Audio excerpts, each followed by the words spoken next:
Hi, this is Ennis from Never Stop Trucking. We are talking about how much you should charge an owner operator for your services if you have your own authority. Okay, so if you have your own MC and USDOT numbers and you are a trucking carrier and you want to start getting owner operators to sign on with you to lease their trucks to you, then this video is for you.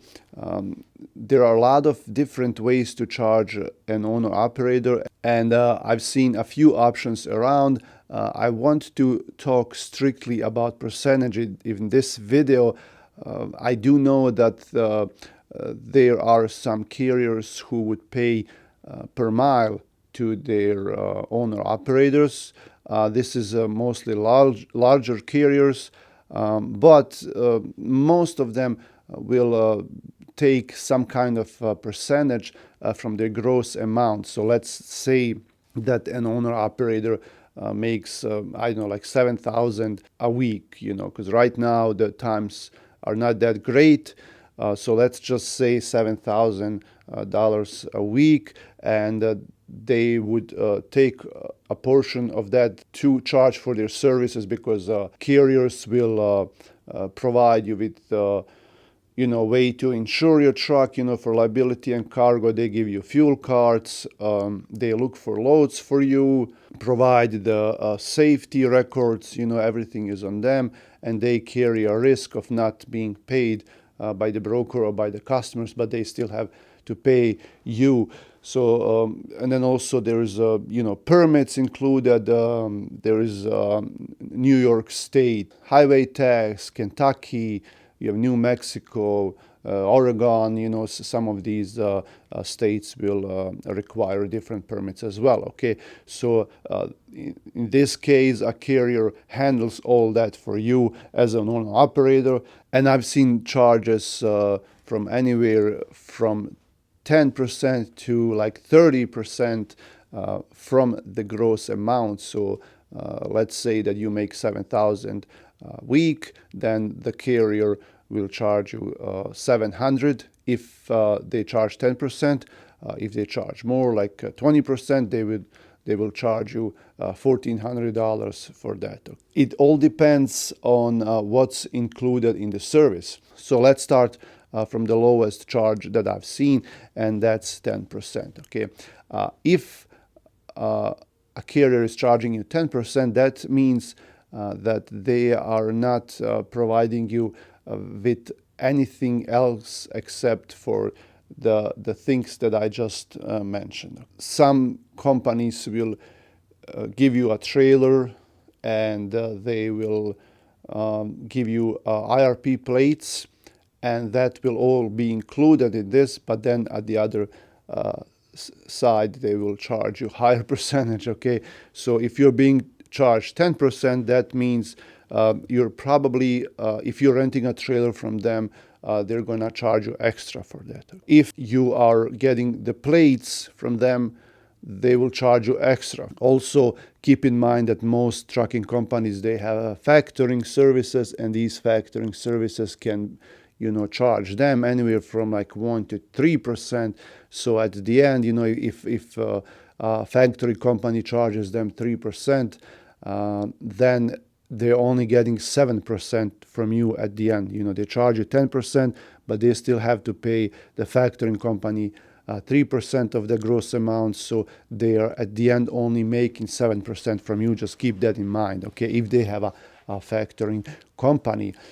Also, there is liability and cargo insurance in all companies involved, and that can be anywhere from like 200 to 500 a week. Depends on their record, their safety scores, and whatnot.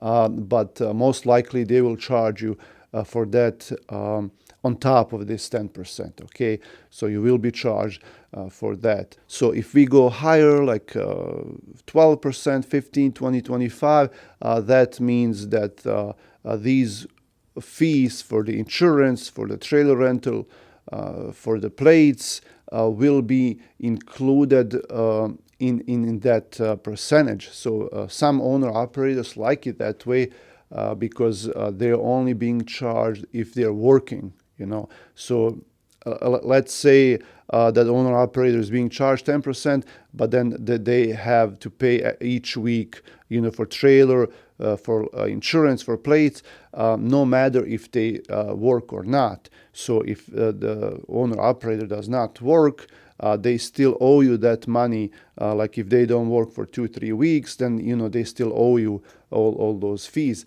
As opposed if you charge them 20-25%, and these fees are included in that percentage, then that means that they have a peace of mind. You know, if they don't work, you don't charge them. Okay, but if they work, you charge them way more, you know, twice as much or 3 times as much.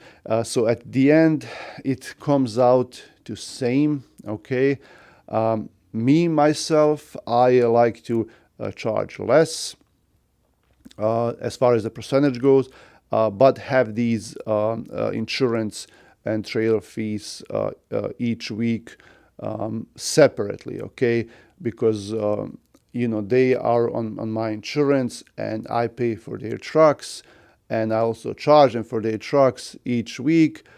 If they don't work, then I still have to charge them unless you know they are away for a long period of time. Then you can, you know, take them off of the insurance.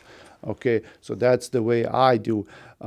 And it all depends on what kind of company you are. If you're a smaller company like me, I suggested you do it the same way as I do. If you're a bigger company, then you most likely have someone who is in charge of taking care of all the expenses and, you know, calculating like whether you have a profit or not, and you can play with different options. Okay, you can have like a couple of owner operators or half of your company working one way and the other one the other way, and you can kind of track all the expenses and see what's working out the best for you, and then slowly change to that concept. Okay, if you're a smaller company, for me it doesn't matter. It doesn't make sense to charge more and have everything included. That this way I carry risk of them not working for like 2-3 weeks, and I still have to pay their bills. For me, that's too risky, and I don't think I could make a profit like that.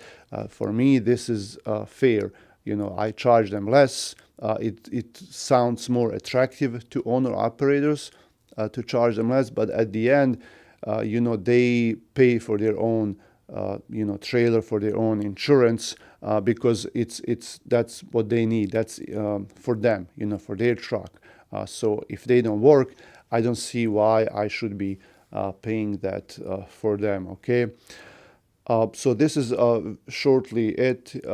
You know, if you're a trucking company, you're trying to decide what to do, you can also contact me and we can talk.